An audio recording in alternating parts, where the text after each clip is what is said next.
you a program dedicated to the motion picture Suzy, with three great stars, Jean Harlow, Francho Tone, and Cary Grant. When the theme march ends, you will hear the symphonic orchestra under the direction of Dr. William Eck.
London in 1914. Suzy, an attractive American showgirl, joins an English show that runs just 2 weeks. Now we go backstage as she is about to collect her last check, and where she discusses her plans for the future with Maisie, another showgirl. We hear the voices of Jean Harlow as Suzy and Inez Courtney as Maisie. Oh, here you are, Miss Ruby. And you, Miss Jane. Oh, yes, Miss Cynthia. I'll be missing you next Saturday night, Pop. And I'll be missing you too, Miss Maisie. Yeah, but you won't be missing this, and I will. Guess I shouldn't kick. 2 weeks is a long run these days. Come on, Suzy. Let's get dressed, Maisie. I'll be right with you. But your whole week's salary, Suzy. I won't take it. I can't afford it. Listen, don't you worry about me. Blondes never go broke. Being a brunette, you wouldn't understand that. But you'll seldom catch a blonde in financial trouble. Besides, I got a rich uncle. You never told me that you had any relatives in London. I haven't any relatives anywhere, but I got a rich uncle. Now, monkey, you take that. Oh, Suzy. Thanks. Well, Big Heart, what have you been doing? Playing Santa Claus again? Now, don't worry about me frostbite. I'll take care of myself. Where do you get that frostbite stuff? I'm looking after Maisie, that's all. And if you're half as smart as you pretend to be, you'll come to Paris with me tomorrow. Yeah, and sing in some cheap Montmartre cafe? No, darling, not Susie. And why not? Well, in the first place, I like London. But Susie will be here broke, without money, without friends or any. Blondes never go broke, Maisie. I've told you that before. No, but let me tell you something. I was a blonde who went broke. If I hadn't dyed my hair, I'd still be in New York, washing dishes from a hotel bill. Oh, come on, Susie. No chance, Maisie. I'm going to battle it out along these lines. It takes me all summer. Who was it said that? Dewey at Manila? No, it was Napoleon at Waterloo. Oh, Susie, stop your fooling. I'm serious. Gosh, I hate to go off and leave you here all by yourself. Ah, quit worrying about me, Maisie. I'm going to step out tomorrow and get myself a show before that old tower clock strikes the noon hour. Well, why shouldn't I? I'm not bad to look at. I admit I don't dance very well and I don't sing very much, but I can be awful cute if I want to be. You never heard me do one of my dramatic love scenes, did you? No, thank heaven. But I'm in favor of the idea. Well, what idea? Of you falling in love with someone. Now, I know a very nice English barrister. I'm not interested in lawyers. They make life too legal. How about a nice English army officer? Now you got me, Maisie. Ever since I was a child, I've dreamed about a dashing soldier who would sweep me off my feet and carry me safely with shot and shell through the enemy's line. But since you're so crazy about a uniform... I am, Maisie. I love him. How about the doorman at the plaza? I don't know him. I suppose you introduce him. Suzy did not meet her doorman. Instead, quite by chance, she struck up an acquaintance with Jerry, young mechanic in an airplane factory, after Jerry's car bumps her as she crosses the street. Their chance meeting ripened into love, and one evening Jerry, portrayed by Francho Tone, who is working nights on an invention to stabilize planes, takes her to the factory. While there, he accidentally overhears a mysterious conversation between the woman proprietress and the girl who is a stranger to him. They speak in German, a language he does not understand. Jerry is discovered eavesdropping, and the proprietress of the factory, thinking he has understood the conversation, promises him an advance in salary and promotion for his silence. Elated with his good fortune, Jerry and Suzy return to Jerry's flat, preparatory to starting on their honeymoon. Give us a kiss, Mrs. Moore. Out here on the street? I sort of want to let the girls in the neighborhood know it's no use chasing me anymore. Don't worry, I'll let them know that. Hurry it up, will you, Mrs. Moore? We have a long drive ahead of us. You better settle down with a good book. It's going to take me 5 minutes. What are you packing, the furniture? To buy yourself a trousseau. Oh, Terry. It's part of the Derby winnings. A bride needs a trousseau, I hear. And another thing. She gets the family jewels. With all my love. My father gave it to my mother the night they were married. Oh, you're ashamed of yourself. I am. And don't think I'm not. Terry, look.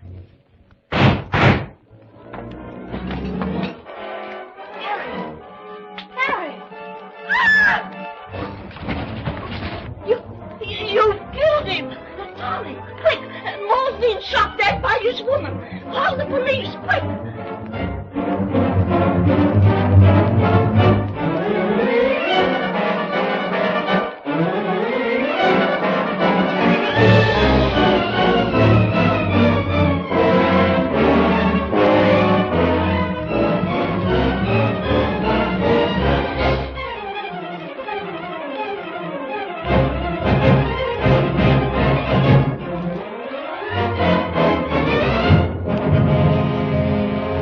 Suzy, terrified by the landlady's charges that she had shot her husband, runs away in a panic from the scene of the crime and goes to Paris, where she meets Maisie. Suzy is heartbroken at the shooting of Jerry, but is persuaded by Maisie not to return to England. And then war flames. The whole world seems to go mad. The girls enlist as entertainers in a Paris cafe, where they are extremely popular with the soldiers of the Allied nation. Now to the little Paris cafe, where Suzy and Maisie are doing their act, and where Suzy meets Andre, famous French war ace, played by Cary Grant. The night was filled with sweet surrender. I had a million things to say. That soldier brought a cannon with him. He could have made some real noise. I'll go and tell him to pipe down. Oh, no. It's André Charville, the famous aviator. He shot down 14 planes. Well, let's stick with it, folks. The night was filled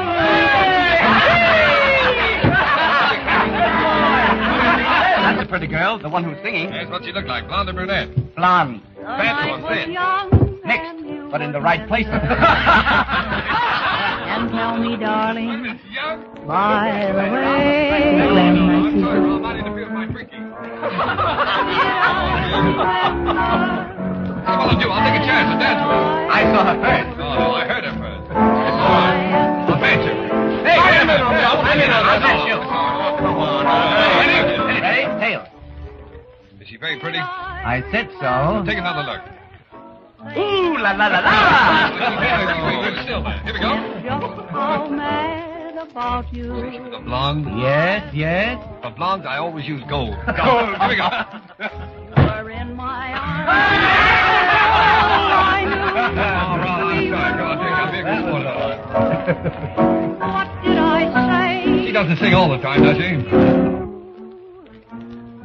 Did I remember to tell you that I adore you and pray forevermore you are mine?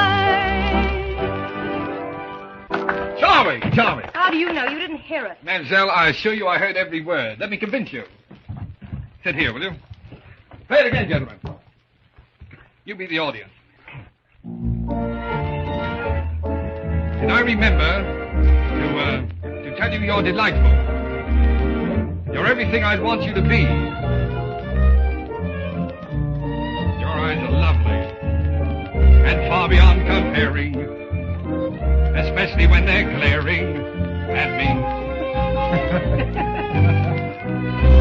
can't make up words to say how swell you are, but I can tell you are. I know so well you are. I started falling the moment that I saw you. Believe me, I adore you, Sherry. Does he sing all the time? Well, did I know it? Oh, well, you seem to know the music. Well, what was the matter with the words? Well, they didn't match. Some of them weren't so bad. Those about falling and swell and delightful. They were pretty nice words, even if they didn't rhyme. You know, the more I look at you, the more I'm convinced I can make them rhyme. Our scene changes to the street in Paris where Suzy lives. Andre, the French aviation ace, has been frantically wooing Suzy, who is about to depart for America with Maisie. The young sweethearts have been having a last fling at the gay spots of war-hysterical Paris. As the scene opens, Maisie, fearful that Suzy will miss the boat train, waits for the two lovers in front of the girl's apartment. Hey! Voilà, monsieur. Hey, Suzy, remember me? Well, you did it. You got me here on time. I wish I hadn't. Anyway, I've got these for my memory book. You know, we ought to be ashamed of ourselves, leaving 4 unopened bottles in Paris. Come on, Suzy. The boat won't wait, not even for you. Look, don't come with me to the train. I hate saying goodbye. Goodbye. Goodbye. For two people who hate saying goodbye, you're certainly making an awfully good job of it. Come on, Suzy. Careful with that. Goodbye, Andre. Come on. Alley. Right, madame, allez.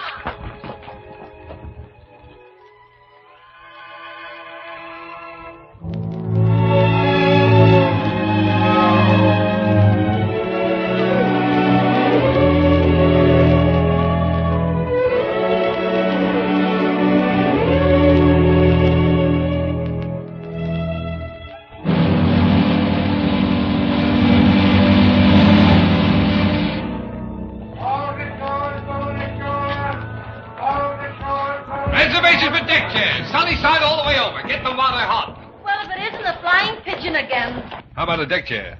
For your memory book. Andre. Say, you're not triplets, are you? Well, the pilot couldn't let a train beat him. I can't let you go, Suzy. I just found it out.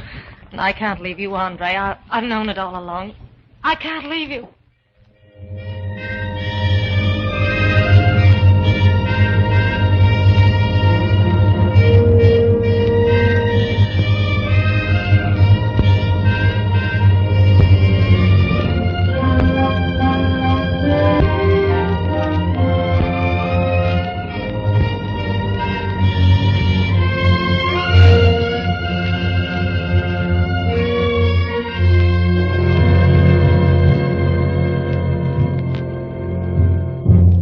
For the second time, Suzy is married. She is literally carried off by the impulsive and dashing Andre, and Maisie returns to America alone. What happens when Suzy's two husbands meet later in Paris? What happens when Suzy finds the mysterious beauty who shot Jerry, when she discovers the woman is a spy behind the lines, and then comes upon her in Andre's arms? There are unexpected thrills and unforgettable heartthrobs in the amazing story of Suzy, the delectable darling of Paris, who wandered into the lives of two men and strangely affected them both. You will thrill to the story of Suzy But, Terry, how could I have married Andre if I had known you were alive? and Jerry So you're the girl I've been in love with all this time. and Andre. Harry, treat her gently. Cherish her tenderly, because there isn't her like in the whole wide world. In this Metro-Goldwyn-Mayer comedy drama of Love in Paris in the Springtime. On this program, you heard the voices of Jean Harlow, Francho Tone, Cary Grant, and members of the cast of Suzy. Also, Miss Harlow singing Walter Donaldson's sparkling song hit, Did I Remember, written for this picture.